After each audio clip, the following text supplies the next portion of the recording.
So it's half time, it's 42-0 to Lebanon over Jamaica. And before kick-off, this man you're about to meet was saying, oh, do we have to sit outside again at Warrington? And we all labelled him a winter, but turns out that his push for stadium reform was reinforced when he was struck by a touchfinder. What happened, Dan Walsh? I was minding my own business. I was filing some beautiful copy, and out of nowhere, I think, was it Jamaica who kicked it? No, Lebanon. Might have been Mitch Moses. I'll have a word with Mitch. He's punted it, and it's smacked me right in the laptop. That's a very painful place to be struck, the laptop.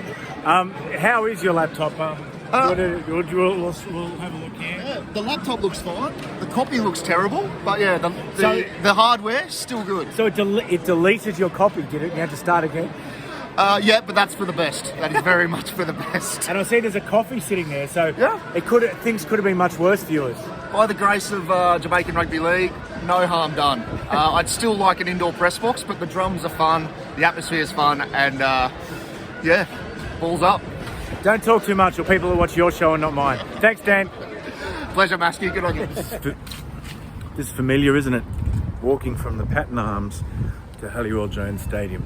So just arrived by car, and it was 74-12 Lebanon over Jamaica. And there was some great stuff at the press conference. Michael Checker particularly talking about the prospect of playing Australia in the quarterfinals. But the best stuff, I think, from him and from Adam Dewey was, particularly from him, was about being robbed. And before the game, Naif Saeed from Lebanon Rugby League came up and told me that the players had chased a guy down the street who was in the team room just yesterday.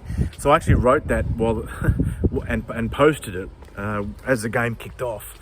And you always, like, when you write a story as the game kicks off and it involves the team that's actually playing, you always sort of dread a colleague asking the coach about it afterwards at an open press conference and him denying it or having a shot at the story or whatever. But there was no drama. So I'm just going to throw to that now. Right? I'll throw to the comments of Michael Checker about several incidents involving unsavoury characters invading their camp.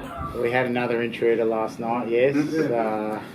We're actually, they say we're sort of part-timers. I think the other part-time we're doing is security work at the moment. Everyone's chasing and...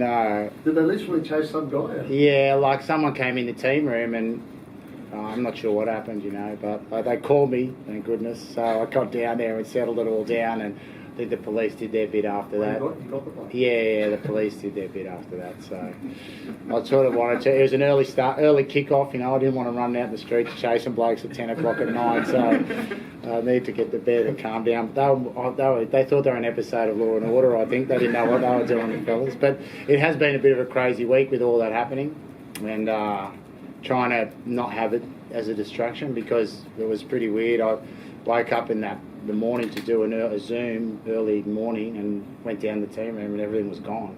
So I didn't actually recognise, I didn't even think about it. I just went to the hotel guy and said, is there something going on here? And then he came back an hour later and said we'd been robbed. So, well, we got our strip back, that's the main thing. I don't know why the first thing I'd steal would be the Lebanese jerseys. I don't care about the computers. He left those behind. But I think everyone's handled those distractions pretty well, to be honest, and now we're just pushing on past that, get to the next thing. Yeah, I mean, we're definitely confident that we're better than what we showed out there today. We spoke about creating a legacy. That's what this journey is about. We created history when we got here. We created history again in the first game by scoring our first ever points. We created history in the second game by scoring, the first try. And we wanted to create a bit of history by, seeking that win. A lot of persons would believe that it's a pipe dream, but that's a belief in our camp. We have overcome a lot of obstacles just to be here, and we just wanted that win so much, But it's all a part of the experience, This disappointment, I think, creates that fire in the belly for us to want to ensure that we're here again come 3 years' time. Choose tonight?